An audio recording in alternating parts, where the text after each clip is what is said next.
ሰላም ጤና ይስጥልን ክቡራን የዩቲዩብ ቤተሰቦች፣ የሰዓቱን አጫጭር መረጃዎች እየቀርብ ያለው እስከ ፍጻሜው አብራችሁን ቆዩ።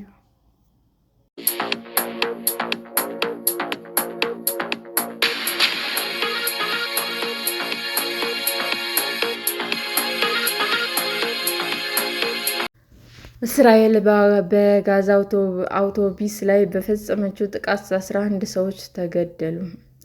በሰሜን ጋዛ ከእስራኤል ታንክ በተተኮሰ ጥይት በአንድ አውቶቡስ ተሳፍረው የነበሩ 11 የአንድ ቤተሰብ አባላት መገደላቸውን በሐማስ የሚመራው የሲቪል መከላከያ አስታወቀ።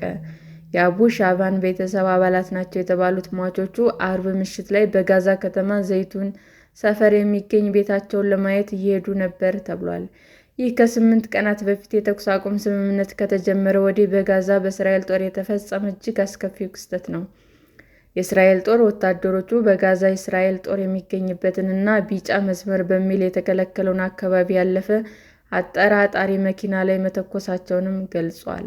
በመጀመሪያው የተኩስ አቁም ስምምነት መሰረት የእስራኤል ወታደሮች ከግማሽ በላይ በሚሆነው የጋዛ ሰርጥ እንደተቆጣጠሩ ይቆያሉ።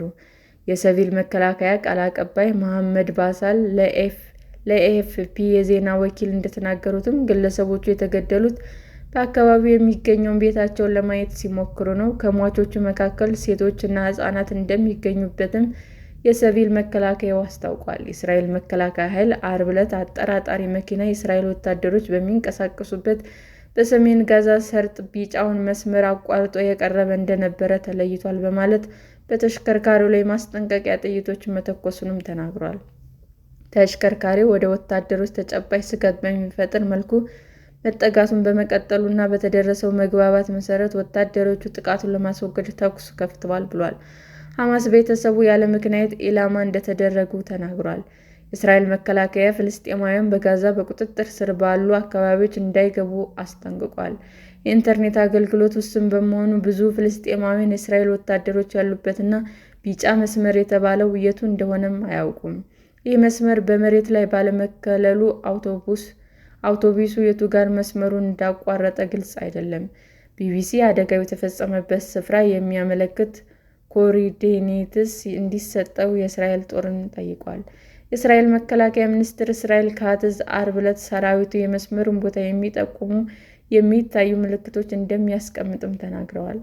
በዩናይትድ ስቴትስ አደራዳሪነት በተደረሰ የተኩስ አቁም ስምምነት መሰረት እስራኤል 250 ፍልስጤማውያን እስረኞችን እና 1718 ከጋዛ በመውሰድ ያጎረቻቸውን ሰዎች ለቃለች። ሐማስ በበኩሉ በሕይወት ያሉ 20 ታጋቾችን በሙሉ ወደ እስራኤል አስረክቧል። መስከረም 26 2016 ዓ.ም ሐማስ በደቡብ እስራኤል በፈጸመው ድንገተኛ ጥቃት 1200 ሰዎችን ሲገድል 251ን አግቶ ወስዷል። የእስራኤል ጦር ይህንን ተከትሎ በከፈተው መጠነ ሰፊ ወታደራዊ እርምጃ ቢያንስ 67,900 ሰዎች መገደላቸውን የሐማስ ጤና ሚኒስቴር አስታውቋል። ሰላም ጤና ይስጥልን ውድ የዩቲዩብ ቤተሰቦች እንዴት ናችሁ?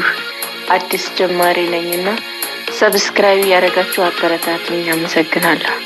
ክቡራን የዩቲዩብ አድማጮቻችን ለሰዓቱ ያቀረብኩላችሁ አጫጭር መረጃዎች ይህንን ይመስል ነበር። በሌላ መረጃ እስክንገናኝ ሼር፣ ላይክ፣ ሰብስክራይብ እንዲሁም ቢቀርብልን የምትሉት መረጃ ካለ ኮሜንት እያደረጋችሁ ቸር ቆዩን።